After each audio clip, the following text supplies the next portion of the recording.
पाकिस्तान में मेजॉरिटी लोग ये समझते हैं कि पाकिस्तान के अंदर जो सुसाइड्स हो रही हैं, खुदकुशियाँ हो रही हैं, आत्महत्याएं हो रही हैं, इसके पीछे सिर्फ एक ही रीज़न है और वो है फाइनेंशियल स्ट्रेस। यानी कि लोग फाइनेंशियल स्ट्रेस में हैं। पाकिस्तान एक मौशी बहरान से हमेशा की तरह गुजर रहा है। लोगों के पास रोज़गार नहीं है, जिसकी वजह से लोग तंग आकर खुदकुशियाँ कर रहे हैं। अगर मैं आपको ये बताऊं कि ये बात सरासर गलत है, इसका रियलिटी से कोई ताल्लुक नहीं है। कभी भी लोग फाइनेंशियल स्ट्रेस की वजह से खुदकुशी नहीं करते। आज की इस वीडियो में मैं आपको ये प्रूफ करूंगा कि कैसे कुछ और अवामिल होते हैं जो कि इंसान को इस नहज पे ले आते हैं कि वो सुसाइड कर लेता है। वो चीज़ें क्या हैं वो आगे चल के मैं इस वीडियो में आपके साथ डिस्कस करूंगा। इस चैनल को लाइक कर लें, सब्सक्राइब कर लें। अगर आप ये समझते हैं कि वीडियो वैल्यूएबल है तो उसको अपने दोस्तों के साथ शेयर करें ताकि इस वीडियो के शेयर होने से शायद किसी की जान बचाई जा सके।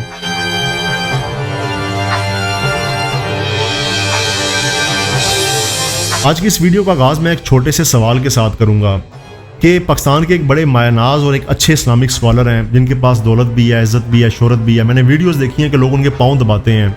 उनका नाम है मौलाना तारिक जमील साहब। मौलाना तारिक जमील साहब एक बहुत ही फाइनेंशियली स्ट्रॉन्ग बैकग्राउंड से ताल्लुक़ रखते हैं। हमने उनकी कई वीडियोज़ ऐसी देखी हैं कि वो अच्छी से अच्छी गाड़ी में ट्रैवल करते हैं और उनकी बहुत ज़्यादा माशरे के अंदर रिस्पेक्ट है। अचानक से रात को एक न्यूज़ सामने आती है और उसमें ये बताया जाता है कि मौलाना तारिक जमील साहब के जो बेटे हैं उन्होंने सुसाइड कमिट कर लिया, उन्होंने खुदकुशी कर ली है। अब यहाँ पे एक बहुत बड़ा सवालिया निशान है कि एक ऐसा शख्स जिसके पास इज्जत भी है, दौलत भी है, शोहरत भी है, उसका बेटा आखिर क्यों सुसाइड कमिट करता है।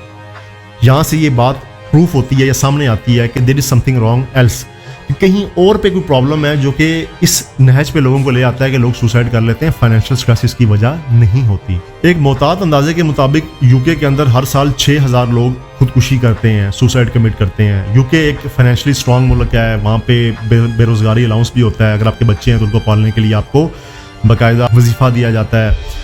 उस मुल्क के अंदर भी पर ईयर 6000 लोग सुसाइड कर रहे हैं। ये इस बात की इंडिकेशन है कि इवन दो के जो तरक्की याफ्ता ममालिक हैं जहाँ पे फाइनेंशियल स्ट्रेसेस कंपैरेटिवली पाकिस्तान से कम है, वहाँ पे भी लोग खुदकुशियाँ करते हैं। जो मेन रीज़न ऑफ सुसाइड है कि लोग आखिर खुदकुशियाँ क्यों करते हैं, उसके पीछे एक बीमारी होती है। जैसे कि आपकी दिल की बीमारी, अगर आप उसे ट्रीट नहीं करेंगे तो आपकी डेथ हो जाएगी, आपको हार्ट अटैक आ जाएगा। अगर आपको हाई ब्लड प्रेशर है या आपको जिगर का प्रॉब्लम है, तो इसी तरह आपके जिस्म के और ऑर्गन्स जो होते हैं अगर वो कॉम्प्रोमाइज़ हो सकते हैं, उनको बीमारियां लग सकती हैं। तो आपके ब्रेन को भी कॉम्प्रोमाइज़ हो सकता है, उसको भी बीमारियां लग सकती हैं। तो ब्रेन की एक ऐसी बीमारी है जिसके अंदर मेजॉरिटी लोग जो है वो सुसाइड कमिट करते हैं या कर सकते हैं। ये बेसिकली बीमारी का नाम है डिप्रेशन या एंजाइटी। अगर ये लंबे अरसे तक जारी रहे तो ये बेसिकली अपने आप को एक्सप्रेस करती है in the form of hopelessness और सुसाइड।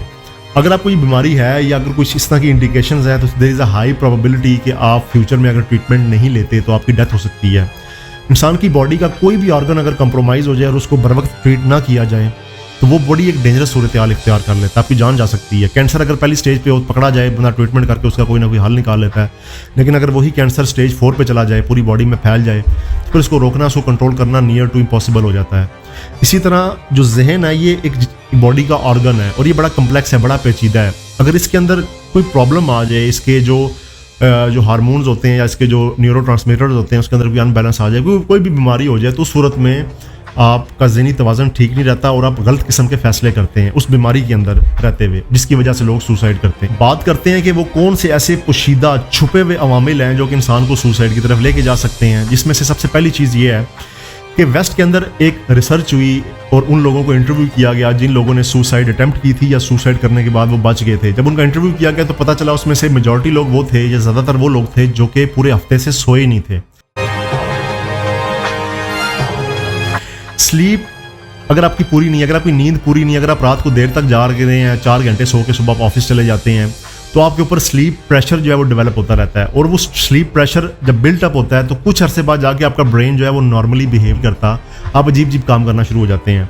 और फिर क्या होता है कि आप उसकी वजह से डिप्रेशन में जा सकते हैं। अगर आप डिप्रेशन में एक बार चले गए, मैं एक ऐसे शख्स को जानता हूँ जो कि पूरे 24 घंटे में 1 घंटा सोता और इवेंचुअली क्या हुआ कि उसने इस तरह की जो है वो हरकतें की। तो उससे क्या हुआ कि आप अगर उन लोगों की नींद ठीक कर दें, अगर वो प्रॉपर 8 घंटे 9 घंटे नींद लें, तो डेफिनेटली हम लोग बहुत सारे सुसाइड केसेस बचा सकते हैं। हम लोगों को डिप्रेशन की तरफ जाने से बचा सकते हैं जो कि इवेंचुअली जाके आपको सुसाइड की तरफ ले जाती है। वर्ल्ड हेल्थ ऑर्गेनाइजेशन के मुताबिक 2019 में लॉकडाउन के दौरान तकरीबन 30,000 पाकिस्तानियों ने सुसाइड कमिट की। यहाँ पे एक बहुत बड़ा सवालिया निशान है कि आखिर उस दौर के दौरान इतनी ज़्यादा सुसाइड्स क्यों हुई।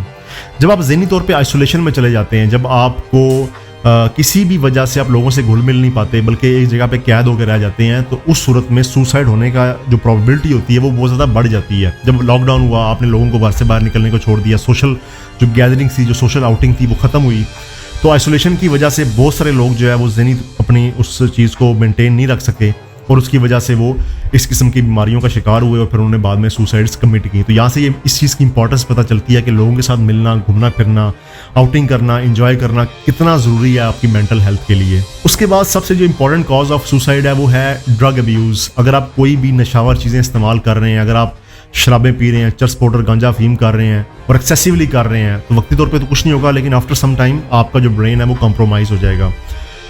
एक लड़का था यूएसए के अंदर, उसकी फादर की डेथ होती है। उनके घर के अंदर बेसिकली अल्कोहल को कंज्यूम करने का कंसेप्ट बहुत ज़्यादा होता है। एक रात क्या होता है कि वो बहुत ज़्यादा जो है वो मेस्ड अप होता है ज़हनी तौर पे, बाहर जाता है, वहाँ जाके वो बहुत ज़्यादा ड्रिंकिंग करता है, वापस आता है तो उसका जो ज़हन होता है वो इस हद तक मुंतशिर हो जाता है कि वो सुसाइड अटैम्प्ट करता है। उसके पास एक गुलाक होती है, सुसाइड अटैम्प्ट करता है, वो बच जाता है, उसको हॉस्पिटल लेके जाया जाता है, बहुत सारी सर्जरीज होती हैं और उसके बाद वो सर्वाइव कर जाता है। जब उससे पूछा गया कि उसने ये क्यों किया, जब उसका इंटरव्यू किया गया, तो मैंने उससे ये कंक्लूड किया कि he was heavily drinking in that period. बहुत ज़्यादा वो ड्रिंक कर रहा था, उसको डिप्रेशन नहीं थी, ठीक है, लेकिन बहुत ज़्यादा ड्रिंक करने की वजह से उसका ब्रेन जो था वो इस हद तक कंप्रोमाइज़ हो गया कि वो सही डिसीजंस नहीं ले पा रहा था और उसकी वजह से उसने सुसाइड कमिट की।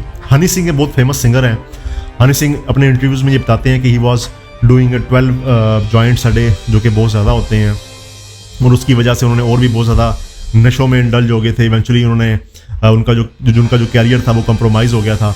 तो अगर आप उस चीज़ को भी डीपली एनालिसिस करें तो वहाँ से ही आपको पता चलता है कि ब्रेन अगर कॉम्प्रोमाइज़ हो जाए तो जो शख्स होता है जिसका ब्रेन कॉम्प्रोमाइज़ हुआ होता है वो कुछ भी कर सकता है, इवन तो कि वो अपना नुकसान भी कर सकता है और वो दूसरों का भी नुकसान कर देता है। जापान के अंदर एक तहकीक हुई जिसके मुताबिक ये पता चला कि जापान के अंदर बहुत ज़्यादा सुसाइड रेट है, लोग बहुत ज़्यादा जो है वो खुदकुशियाँ करते हैं। उसके बाद क्या हुआ कि जब इस चीज़ के ऊपर तहकीक की गई, एम्प्लॉयज़ के इंटरव्यू किए गए, तो पता चला कि वहाँ पे जो कंपनीज थी वो अपने एम्प्लॉयज़ से इतना ज़्यादा काम लेती थी कि वो स्लीप डिप्राइव्ड थे, उनकी नींद पूरी नहीं होती थी। एक इंटरव्यू मुझे याद है, मैं उसको सुन रहा था, वो कह रहा था कि मैं उस वक्त ऑफिस के सोफे पे सो जाया करता था। और एक कंपनी को इस तरह सू भी किया गया, उस पर केस भी किया गया क्योंकि वो अपने एम्प्लॉयज़ को इस हद तक मिसयूज़ कर रहे थे, इस हद तक उनसे एक्स्ट्रा काम ले ली थी कि उनकी नींद कॉम्प्रोमाइज़ थी और उनका ब्रेन जब अब थोड़ा अपसेट हो गया तो इवेंचुअली कुछ अर्से बाद उन लोगों ने, उन एम्प्लॉयज़ ने सुसाइड कमिट कर ली। तो ये बेसिकली रुझान वहाँ पे बहुत ज़्यादा देखा गया है, जहाँ पे लोग रेस्ट नहीं लेते, ओवर वर्क करते हैं और वो चीज़ें उनको फिर डिप्रेशन की तरफ ले जाती हैं और डिप्रेशन फिर इंसान को सुसाइड की तरफ ले जाता है। अब बात करते हैं कि हमारे यहाँ बेसिकली सबसे मेन प्रॉब्लम है वो ये है कि जब आप यहाँ पे लोगों को डायग्नोसिस नहीं होता कि इसको ज़हनी बीमारी है, बिकॉज इस चीज़ को लोग जो है वो अच्छा नहीं समझते या माशरे के अंदर उन लोगों को अजीब नामों से पुकारा जाता है, तो इस वजह से लोग डर के इसका जिक्र नहीं करते। अगर किसी शख्स को डिप्रेशन हो गया, एंजाइटी हो गया, स्किज़ोफ्रेनिया हो गया है, उसको साइकोसिस है, फौरी तौर पे उसको डॉक्टर के पास लेके जाएं। जब आप डॉक्टर के पास लेके जाते हैं तो उस चीज़ की ट्रीटमेंट स्टार्ट हो जाती है, आपको कुछ मेडिसिन दी जाती हैं और अपने वो सारी उम्र नहीं खानी होती है बल्कि कुछ अर्से तक खानी होती है, उसके बाद आप सेहतियाब हो जाते हैं। हमारे यहाँ क्या होता है कि लोगों को फियर ऑफ मेडिकेशन होता है कि यार पता नहीं वो नशावर अद्वियात पे डाल लेंगे। कभी भी डॉक्टर आपको नशावर अद्वियात पे नहीं डालता, डॉक्टर हमेशा आपको उन मेडिसिन पे डालता है जिससे आपकी सेहत ठीक होती है, आप बेहतर अपने आप को फील करते हैं। अगर आपके घर के आसपास या आपकी फैमिली में कोई शख्स थोड़ा सा अजीब बिहेव करता है, वो रात को प्रॉपर नींद नहीं ले रहा, वो लोगों से आइसोलेट हो गया है, पहले वो बहुत ज़्यादा घुलता मिलता था, उसने लोगों से मिलना छोड़ दिया है, वो लोगों से अलग थलग रहता है, वो अपना ख्याल नहीं रखता, शेव नहीं करता या कोई भी अपनी मतलब बॉडी का ख्याल नहीं उसी तरह से रखता, तो ये बेसिकली एक इंडिकेशन होती है कि देयर इज समथिंग रॉन्ग। उस शख्स को फौरी तौर पे डॉक्टर के पास लेके जाना चाहिए ताकि उसकी मेडिकल एवेल्यूएशन हो, उसकी साइकोलॉजिकल एवेल्यूएशन हो, उसको क्या प्रॉब्लम है। Thanks for watching, have a nice day, अल्लाह हाफिज़।